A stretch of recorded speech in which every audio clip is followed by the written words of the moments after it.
इसकी पैमाइश 7 फुट है, पूरी 7 फुट। हम इसकी मक्की को हमने किसान फार्मूला डाला है, इससे पानी निकल रहा है, इसके अंदर पानी है, वो खुश्क नहीं है।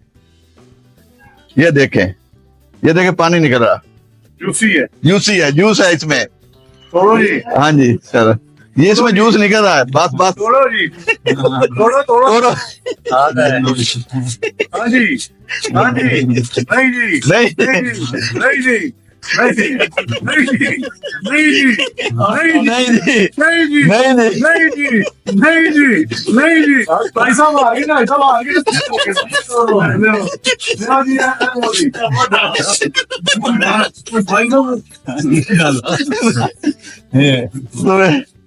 है ना तो हाँ